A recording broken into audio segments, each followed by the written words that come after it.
सबसे पहले बात लखनऊ की करेंगे, जहां वो 15 जिंदगियां, वो 15 बच्चे खाक हो गए जो अपने उज्जवल भविष्य का सपना देख रहे थे।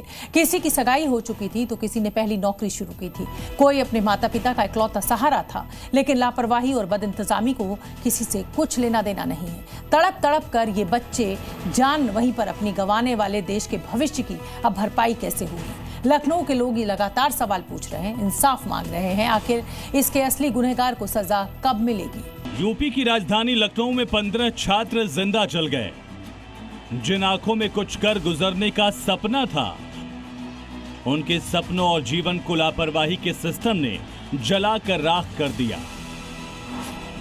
अब सवाल उस सिस्टम से है जो कि भ्रष्टाचार की वजह से अवैध को वैध कर देता है, जारी हुए नोटिस को निरस्त करा देता है, बिना फायर सेफ्टी के बिल्डिंग्स को चलने देता है और रेजिडेंशियल इलाके में प्रशासन के नाक के नीचे कमर्शियल कॉम्प्लेक्स चलाने देता है।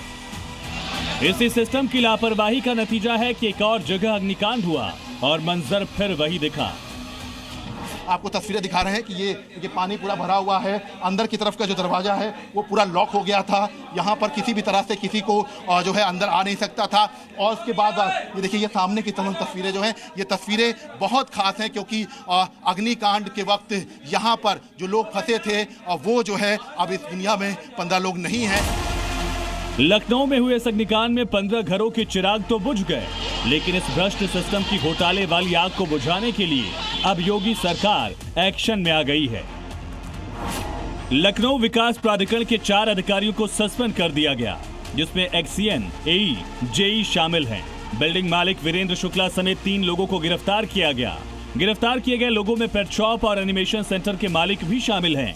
2 सदस्यीय एसआईटी टीम गठित की गई, जिसे 7 दिनों में रिपोर्ट जमा करने के आदेश दिए गए हैं।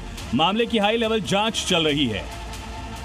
योगी इस अग्निकांड के बाद खुद हादसे वाली जगह पहुंचे, हाई लेवल मीटिंग भी की, साफ कह दिया अग्निकांड का कोई भी दोषी बख्शा नहीं जाएगा।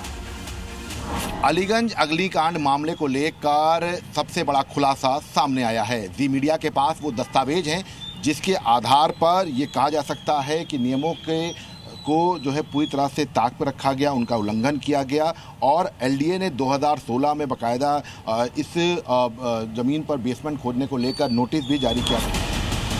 योगी का गुस्सा इसलिए भी और भड़का है क्योंकि ये पूरी की पूरी इमारत लापरवाही का अड्डा थी। इमारत का नक्शा आवासीय रूप में पास हुआ था, लेकिन 2014 से यहाँ कमर्शियल गतिविधियां चल रही थी। एलडीए ने इस बदलाव पर कोई कार्रवाई नहीं की। इमारत में न तो इमरजेंसी एग्जिट था, न ही पीछे कोई दूसरा रास्ता। लोग धुएं से बचने के लिए भागे, लेकिन फंस गए। बिल्डिंग में सिर्फ एक ही सीढ़ी थी, जिसमें ऑटोमेटिक गेट भी लगा था, जिसने छात्रों को भागने में बाधा डाली। इमारत को फायर सेफ्टी एनओसी भी नहीं मिला था।